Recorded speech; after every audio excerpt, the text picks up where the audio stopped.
मैं जानती हूँ क्योंकि मुसलमानों के इस रिवाज को भी जानती हूँ कि और किसी का पैसा धर्म के काम में नहीं लेते, बराबर है। इसलिए मैं ऐसा कुछ बोलूँगी भी नहीं तो मैं सोचती थी चलो भीड़ के लोगों को मैं कुछ मदद करूँ, मेरे लोगों को कुछ बोलूँ, मुख्यमंत्री को बोलूँ, पर मैं जानती हूँ इससे आपका हज सफल नहीं होगा, मैं जानती हूँ। इसलिए ऐसा कुछ मैं आपको नहीं बोलूँगी। मैं खुद मुख्यमंत्री जी से भी बात करूँगी, क्योंकि हज कमेटी तो बम्बई में ऑफिस है, तो यहाँ से आपको मुंबई तक ले जाए, भीड़ के तो लोगों का इतना इंतजाम भी करने का हम पूरा प्रयास करेंगे। उसमें मैं कुछ कर सकती हूँ तो मैं ज़रूर करूँगी, और यहाँ कम करने के लिए जो भी हो सके आज रात से ही पूरा हिला लूँगी। जो भी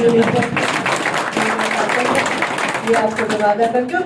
मैं बहुत शुक्रिया अदा करूँगी सलीम, पहली बार, क्योंकि सलीम को मैं डांटती भी बहुत हूँ, भाई है मेरा छोटा, अरे सलीम मेरा काम मत बढ़ाओ, ये मत करो।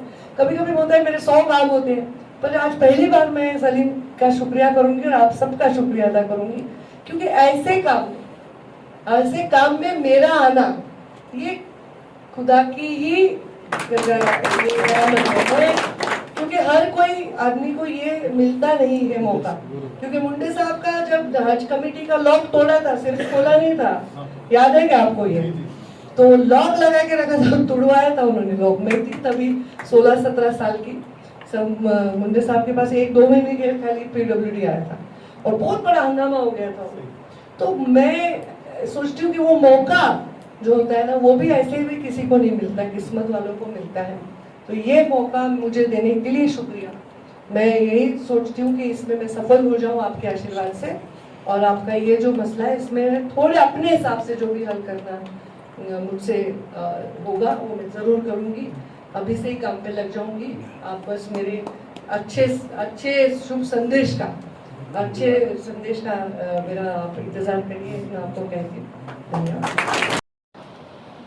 अपना भगवान, खुदा, अल्लाह चुनने का अधिकार है, या फिर वो जहाँ जन्मा है वो ये संस्कारों में पला बड़ा है कि जो भी इबादत करता है, जैसे हम तीर्थ यात्रा में जाते हैं वैसे आप हज के लिए जाते हैं, और हज के लिए जो भी जाता है वो मेरे लिए ज़रूर वहाँ से जमजम का पानी और खजूर ज़रूर लाता है। और जब भी मैं उसको लेती हूँ, मैं आज प्रसाद की तरह लेती हूँ, मुझे लगता है कि मेरे अंदर कुछ आशीर्वाद है, मेरे अंदर कुछ ऊर्जा है। जब भी मुझे बहुत शौक है सारे धर्मों के बारे में डीप में पढ़ने का, तो मैंने बहुत पहले थोड़ा कुरान पढ़ना शुरू किया, भगवद गीता भी पढ़ी, कुरान भी पढ़ा। और कौन से स्थल है जहाँ जाके लोग अपने जीवन का सारा कमाई लगा के वहाँ तक जाना चाहते हैं। जैसे हिंदू जाता है 4 धाम, वैसे हर मुस्लिम जाता है हज यात्रा, तो वहाँ तो जाना गैर मुसलमान नहीं जा सकता। तो मैं यहाँ से YouTube पे देखती हूँ कैसे करते हैं, क्या करते हैं। तो मैं नहीं जा सकती हूँ क्योंकि मेरे पिताजी ने मुझे यही सिखाया था, इंसानियत ही सबसे बड़ा धर्म है। तो मैं आज मुसलमानों के लिए मुंडे साहब ने क्या किया है बोलूँगी तो आपको पराया कर दूँगी, फिर मैं उसको राजनीति की तरह सोचूंगी, ये मैं नहीं करना चाहती। आज एक गरीब आदमी अपनी हलाल की कमाई, बोला ना आपने, मेरे कुछ गलत शब्द ना हो जाए, वैसे उर्दू बहुत अच्छा आता है मुझे, जो मेहनत करता है वो अपनी कमाई जमा करके जिंदगी में एक बार जीते जी हज को जाना चाहता है।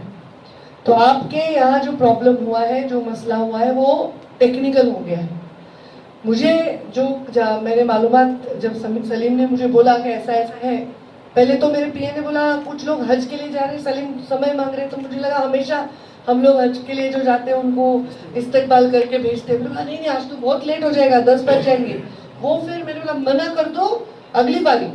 मुझे लगा कि 10 बजने तक क्यों लोगों को रुकाना है। तो जब मुझे वापस प्रदीप कुलकर्णी आए, बोले नहीं ये कुछ अलग इशू है, ऐसा ऐसा है। फिर सलीम का मैसेज आया, मैंने मैसेज में बोला 8:30 बजे तक मैं गेस्ट हाउस में आती हूँ।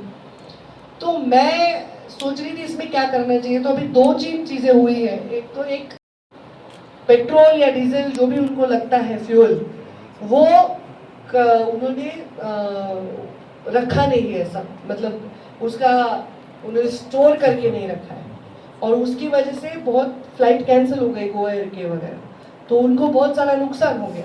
बहुत सारी फ्लाइट कैंसिल हो गई, हो नहीं गया, तो ये एक मसला है। दूसरा ये है कि ये एयरलाइन ने टिकट बढ़ाया है मेरे ख्याल से, कि हज कमेटी ने जो प्रपोजल आपसे भरवाया था उधर से भरा है, ये भी मुझे थोड़ा जानकारी करना पड़ेगा।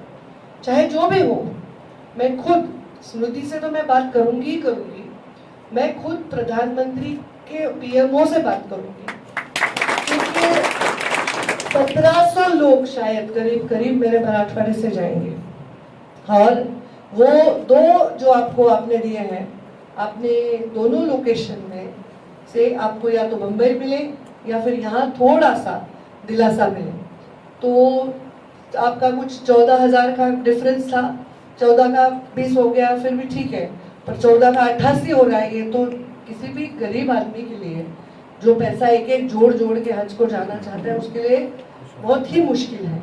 किसी के लिए, कोई भी अच्छे आदमी जो कमाता भी है अच्छा घर में, तो भी एकदम से 2 लाख रुपए बढ़ जाएगा तो उसके लिए भी मुश्किल है। तो इसलिए आप लोग बहुत दिनों से जो अर्जी करके इस बार का इंतजार कर रहे थे, वो तो सोच रहे कि अगर हमारा नहीं हुआ तो क्या, और अगर नहीं हुआ तो ऐसा भी लगता है कि अरे मेरा हज रह गया। आप तो दुआ करेंगे, बोला दुआ तो मुझे चाहिए ही चाहिए, आपकी दुआ पर मेरा हक बनता है, और इसलिए मैं तो दुआ तो आप ऐसे भी करो। कितनी बार ये मुझे सुबह सुबह 4 बजे मैसेज करता है सलीम, दीदी आज आपकी बहुत याद आई, मैं कौन सी नमाज, ताजू की नमाज में आपके लिए बहुत दुआ की, हमेशा सुबह 4 बजे टुंग बजता है तो मेरे को पता है उसका मैं, तो ये आपकी दुआ पे मेरा हक है। पर आपके हज जाने का जो हक है उसके बारे में काम करना मेरी जिम्मेदारी है, और मैं खुद स्मृति से बात करूंगी, मैं पीएमओ को लिखूंगी, मैं जैसे ही आज आपसे यहाँ से निकलती हूँ उस काम में लग जाऊंगी, और कुछ भी करके मेरे मराठवाड़े के, मेरे बीड़ के 1700 भाई बहन जो भी जा रहे हैं, मेरे सब मुझसे बहुत उम्र में बड़े लोग, उनके लिए यहाँ मैं जो भी प्रयास कर पाऊंगी मैं जरूर जरूर जरूर करूँगी।